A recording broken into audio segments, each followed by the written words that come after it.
Welcome to Toasting the Classics Sober Shorts. This is the version of Toasting the Classics where we don't actually drink anything. So any toasting that happens is going to be exclusively metaphorical. Don't drink while you're listening to this. You know what? Do whatever you want. You can drink if you want to. I won't be drinking though. It's the middle of the workday and that's not how I'm living my life.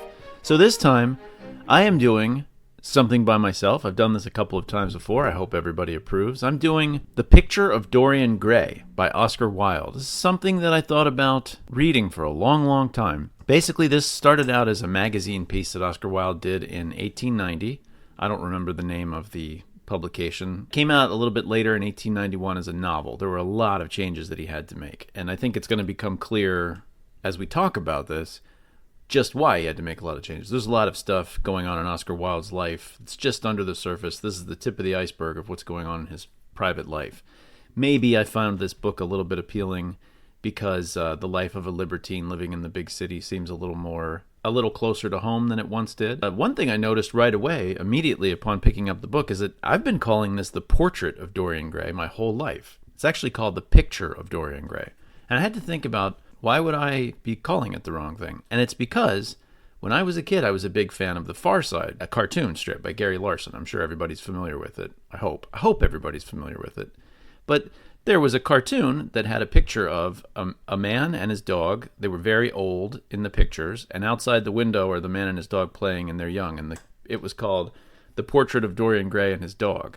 Of course, I didn't know what that meant. I was about 8 years old the first time I looked at it. So I asked my father, what is this? And he told me, there's a book by Oscar Wilde where there's a guy who has a picture of him that gets really old while he stays young. That was what I thought the book completely was. It was an interesting concept, similar to some other things that I also like. But anyway, back in those days, you could have a cartoon where the whole joke was just you got the reference. There's nothing funny in that cartoon strip, but you just got the reference and you felt smart.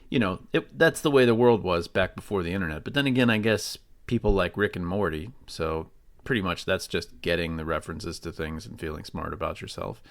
But this is the story of a young man living in London, presumably around the same time as the book was published in the 1890s, the Victorian era, height of the Victorian era, I guess you could say. It's a painter named Basil Hayward, and he is absolutely infatuated with this young man named Dorian Gray, who is apparently just incredibly beautiful. I would guess he's supposed to be about 18 years old. Now, you're hearing it right that he's obsessed with this beautiful young man and refers to him as his muse. Somehow that was still meant to be ambiguous about being homosexual.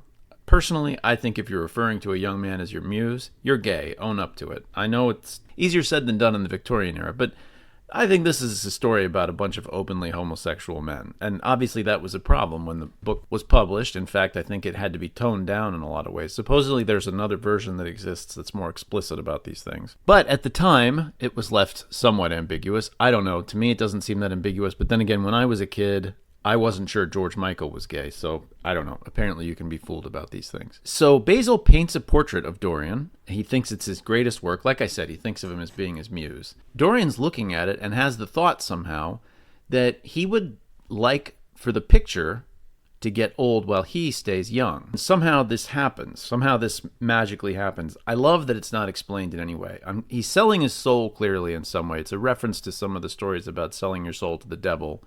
But it's not explicit. The devil doesn't show up. I like that. I was thinking about the movie Groundhog Day a little bit, thinking about this book, and I love that that's not explained. I'm sure whatever the sequel would be, they would explain right away what happened and why Bill Murray was stuck in Punxsutawney. I really prefer that it not happen that way, and I'm calling out Highlander 2 right here. Obviously, just some things should be left ambiguous, and they're better that way. The idea for this book actually popped into Oscar Wilde's head while he was looking at a picture of himself. He just thought to himself, I really would like to stay young like that picture. And that was enough. That was something that he got the idea for writing what is many people consider his greatest work, his most famous work. I think that's a lesson to everybody. Write down your ideas right away. And if you can, act on them. I have a note file on my phone where I write down ideas, and that's half of the battle. I often do not act on those ideas. And I just hugely recommend to everybody that you act on them and write them down. This other Victorian gentleman, Henry Wotton, inspires Dorian to live his life in a hedonistic way. He's supposed to be sort of a comment on the society of the Victorian era. So he talks a lot about how he wants to live hedonistically, about how the only thing that's important in life is pleasure, and it inspires Dorian to do that, and that's what he decides to do with the power to live forever. I think you can hear some echoes of some things in other works, such as Vampires, and we're going to talk about that a little bit later. So Wotton's dialogue is filled with misogynistic comments, right? He's constantly talking about how stupid and emotional women are and how he looks down on them. I'd like to think that that's Oscar Wilde characterizing this as a bad person, and it may be. I may be reading something different into this, but we commented before, or I did, about Arthur C. Clarke's feelings about women and how sometimes I think gay men can just completely not understand women and feel like they're sort of disposable and have some very misogynistic thoughts, which obviously conflicts with what I've noticed about, some of the obsessions with Hollywood historical figures like Marilyn Monroe, who really is just objectively speaking like a fascinating, tragic story. But I think that traditionally gay men have been more interested in that story because they think of women as potentially being human beings that they could understand. There's a weird paradox going on there. We don't actually get a lot of information about what exactly it is that Dorian is doing that's so terrible. I think that's disappointing. I mean, you got a story about somebody who's living a libertine existence, supposedly doing all these horrible things that corrupt his soul, and we hardly hear about any of them. He's familiar with an opium den. Okay, so we can fill in probably he's been in an opium den before, but I feel like you're missing a trick there when you don't describe those things. You could have all kinds of lurid details in this book. Maybe the time period says we cut that today. I think you'd have it. You'd have many, many scenes. But there are some sequences that illustrate what's going on in his life. One of the most poignant ones, I thought, was he's dating this beautiful young woman who works in the theater. She's this incredible actress, and he's just completely smitten with her because she's beautiful, but she's also a very good actress. So he ends up with her. They become lovers. He talks her into getting married. They're going to get married together. And then all of a sudden, as soon as she is happy, she can't portray the characters that she once portrayed. Her art completely goes downhill, and everybody is just laughing at how bad she is. And instantly, Dorian changes his mind about her and decides not to date her anymore and to break off the engagement. So he goes home and thinks about it, and through the weird process of the painting, he kind of heals from this process and then is ready to take her back. But it turns out she's committed suicide. I thought it was a really interesting story. I really got a lot out of that in terms of the emotional impact, and it was one of the more clearly explained episodes. One aspect of the magic in this painting that's strange is that he doesn't just not age. He doesn't just not change. But he doesn't suffer psychologically from the terrible things that he does. So he's not just staying young. He seems to be like cleansed when he wakes up in the morning of all the bad feelings and guilt. And it creates this strange emotional picture of what happens when someone does bad things. He ends up later in the book, a little bit more, another episode that's pretty clear is that he ends up later in the book inviting Basil over to his house. He'd been hiding the painting from everybody so nobody could see it. But he invites him over and he comes to look at it, and Basil's obviously shocked. I should probably be saying Basil now that I think of it. Basil, like Basil Rathbone. He invites him over to look at the painting, and the guy's shocked. And sort of out of nowhere, to me as a reader, Dorian murders Basil, stabs him with a knife and kills him. So he's got this body to clean up after. He sets up this elaborate way of getting out of the murder. I think this is the darkest thing he does. I mean, to me, honestly, a lot of the other stuff he's doing, I'm not a Victorian, so to me, he's doing some drugs, so he's sleeping with presumably women and men, I guess, if it's Oscar Wilde writing the book. Is any of that really a sin if you're not hurting anyone? And the way he treats Sybil is obviously terrible. That's sinful and bad behavior, but this is a big divide between me and somebody from the Victorian era. Anyway, this murder is very dark. And here I think we get these big echoes of Edgar Allan Poe, obviously. This feels a lot like The Telltale Heart, somebody trying to hide a murder, and he ends up bringing in this man that he knows who helps him use chemistry to dissolve the body in some strange way that isn't really explained. And he does that through blackmail. This is where you're like, okay, Dorian's a bad guy. He's not just a libertine having fun. This is where he surpasses Henry Wotton in badness as a bad guy. And obviously, while this is happening, his picture is looking worse and worse. And not just old, but it's changing his face, and it's wrinkling up his face and things. I think that's a really interesting, different way of thinking about how sin would affect a person. So in the end, he goes to an opium den, like I mentioned before. He's just going through his usual, he's seeking solace from some of the bad feelings that he's finally having. And he runs into Sybil's brother. Now, this is 20 years after Sybil died. He has been living this life for 20 years, which he's not really getting that old when you think about it. 20 years. I mean, he starts out at 18, 19 years old, maybe 20, and he lives for 20 years in this way. So he's only 40. This is someone who's younger than I am right now, who's being portrayed as this, wizened person. I'll leave that to you to think through. It doesn't make me feel great. But anyway, he runs into the brother. The brother is like, okay, I'm going to murder this guy because he killed my sister, basically. But at the last second, Dorian thinks, hey, how could it be me? Look at me in the light. I'm only 20 years old. And the guy looks at him. James looks at him and realizes, no, you're right. You couldn't possibly be the guy. So Dorian escapes death with some quick thinking. He decides that he's going to reform, and he decides that he's going to start living in a good way, treating his current girlfriend a lot better and things like that, trying to clean up his act.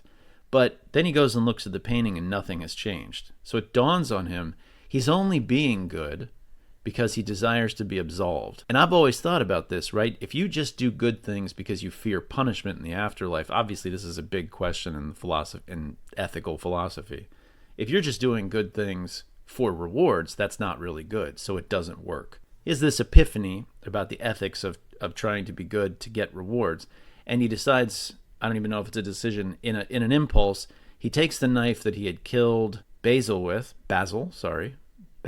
earlier, and stabs the painting through the heart, and instantly he ages all the way to this, decrepit, ridiculous age of 40. I think probably the sins are supposed to be aging him in some metaphorical way. I don't think Oscar Wilde thought that you were basically a dead and wizened person when you're 40. But anyway, he falls to the ground dead, and people come in and they find the picture looking perfectly just like it did when he was 19 years old. The beautiful picture, and this old man so torn up and grown old with his black heart that he's unrecognizable, and all they can only figure out who it is because he's wearing rings that identify his body. It's a lot like the ending of werewolf movies. I suddenly realized. I was thinking about, it's like, the werewolf gets shot with the silver bullet, and then all of a sudden there's just this poor dead guy, and like at the end of American Werewolf in London. Ooh, sorry. That movie's 50 years old. I think I'm not doing a spoiler alert for that. I thought it was very similar. So it has echoes of a lot of Gothic horror, right? We've already talked about werewolves. We've already talked about vampires. This is a formative, and I think a work that's intertwined with a lot of the older horror that we talk about. So the biggest surprise for me in this book, I mean, clearly right away, I thought this was just you had a painting that got old so that you could stay young. I thought maybe there was just a story spun around that. And honestly, that's a pretty interesting concept. And that's interesting today, 140 years after the book was written. And so, I would have read it just on that. But the whole thing about guilt and sin and all those things, I think that makes it a lot more interesting. And I was surprised that was an aspect of this book. I don't know if it's 100% my biggest surprise, but it was a big surprise. I think Wilde was probably troubled about guilt and the effects of sin on you, right? Because he was gay and not living an openly gay life, but was certainly living that way. And I think he probably had his own deep bad feelings, right? Guilt about living the way he was, and fear that it was going to do something bad to him, and probably some deeply held religious feeling that something bad was going to happen to him in the afterlife. And so I think this probably grew out of that belief. There's this weird archaic assumption, archaic is a strong word, Victorian assumption that doing bad things will have this physical manifestation on you. It's probably that this made me think, and I'm probably treading on thin ice by talking about this, but this is probably how a lot of people felt in the 80s when AIDS showed up and started killing gay people. Probably a lot of people I know a lot of the people who didn't like gay people felt like it was a physical manifestation, something like a punishment from God. Probably STDs in general are sort of make people feel that way if you think about it. It's like a curse that's inflicted upon you by doing bad things. And there we go again, thinking about the werewolf and the curse. So I think there's definitely some resonance there. I think it's really strange. Oscar Wilde seems to believe that bad people are ugly and good people are beautiful. I remember reading about this in the Scarlet Letter, Nathaniel Hawthorne talking about Reverend Dimmesdale was very ugly, and it was to show he's a bad person. I don't know what life these guys have been leading, Hawthorne and Wilde, but For me, my experience of life has not been that good people are beautiful and bad people are ugly. In fact, it's mostly been the opposite. Although I have to say, as I think about it, it seems to me maybe that good people stay younger looking through time, like if they're living their lives the right way. Although I don't know, some people with money can make themselves look young. Maybe there's just no correlation. Anyway, so I always liked the idea of this story. I thought it was a cool concept and I wanted to read it. And this is the first time I've read it. I mean, here I am. I've been vaguely thinking about this book for 40 years and just got around to reading it. So again, I mentioned putting ideas down in a note. I also have a note of things that I want to get to read or watch. And I highly recommend people do that, because you could live your whole life and just never watch or read something you always meant to. And it's always worth it. I'm always like, why didn't I read this sooner? This one was really good. I really enjoyed this. I thought about it recently. I think the reason I actually picked it up and finally read it is there's a bar in New York called Oscar Wilde. It's got a picture of Oscar Wilde out front. It's got this really weird, like, Halloween decor almost the whole year. The bartenders wear strange hats and vests. It's very old-fashioned looking. My friend and I, he visits from out of town a lot, and we always jokingly say, hey, we should meet up at the gay bar. We mean Oscar Wilde when we say that, because we still can't decide. It seems ambiguous. Like, it definitely seems kind of flamboyant, but then again, it's a mixed gender crowd, so I don't know. I never have been able to decide, but maybe that's appropriate for Oscar Wilde.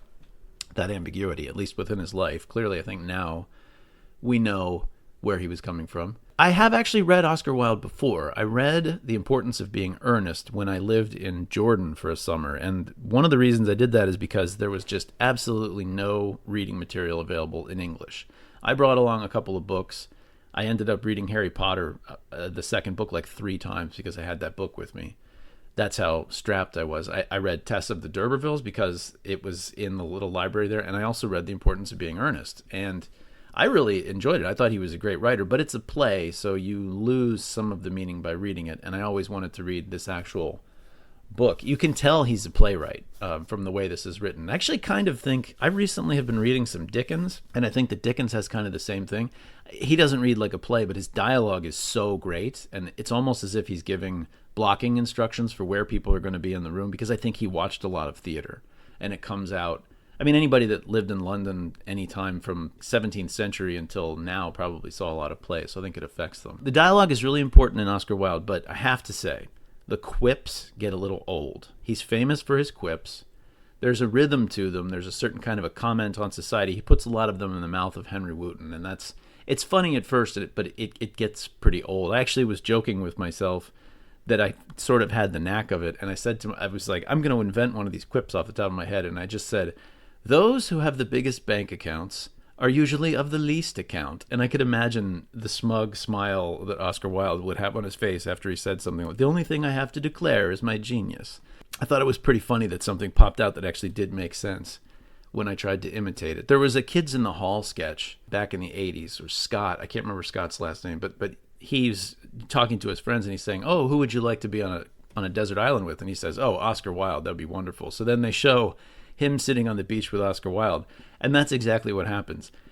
Wilde says something, and he says, oh, that's beautiful. And then he says something else, and he says, oh, he's laughing. And then he comes up with a third quip not long after, and you can see Scott's smile starting to fade. And then eventually he's sitting there looking at him and thinking, oh my, I'm stuck on the beach with this guy who's going to do these quips forever. Other than that, I mean, I think this is a great read. I think if you can get past the general woolliness of Victorian language, which is always an issue, if you hate it, just read American stuff, read contemporary stuff. But if you can get past how verbose people were back then, there really is some great writing, just incredible writing if you can get through that veil. It reminds me of reading Arthur Conan Doyle. Obviously, I said it reminds me of Poe, especially The Telltale Heart. So I said my biggest surprise was that it's not just about aging. There's another one, and it really surprised me how much this created the sort of modern vampire myth, the Anne Rice version of the vampire. This, I believe I read somewhere that Anne Rice was directly inspired by The Picture of Dorian Gray to write Interview with the Vampire. And if you think about it, it makes sense, because Dracula, we're not seeing Dracula's perspective at all. There's nothing desirable about being Dracula. Even in Salem's Lot, vampires are horrible undead creatures, which does make some sense, but there's also this part of it where you think to yourself, what would it be like to live forever and just constantly be able to learn and get better and be rich? Now, of course, there's the other side of it is that there's this curse. It's a cursed long life. And that's what the connection between the Picture of Dorian Gray and Interview with the Vampire, I think is really fascinating. I just watched that show on Netflix not long ago and also highly recommend that. It was really well done, much better than the old movie with Tom Cruise. I was surprised to learn that there's a direct connection. And then in reading about that, this actually isn't about this book, I was surprised to learn that the guy who wrote Groundhog Day had just read Interview with the Vampire. And it's sort of a similar idea, removing the, well, not entirely removing the cursed aspect of it, is it? But the connection between those two things really surprised me. So there's two kind of quasi-surprises. I am definitely toasting this one. If I had a drink, I would be toasting it. I don't, so it's a metaphorical toast. But I toast it. I recommend everybody read it. I really enjoyed this book. It's a short read. Oscar Wilde does not write... this is the only novel he ever wrote, and it's really more of a novella. It's just barely 130, 140 pages. I recommend it. Easy to do. Thanks for joining me on Sober Shorts. Peace out, everybody.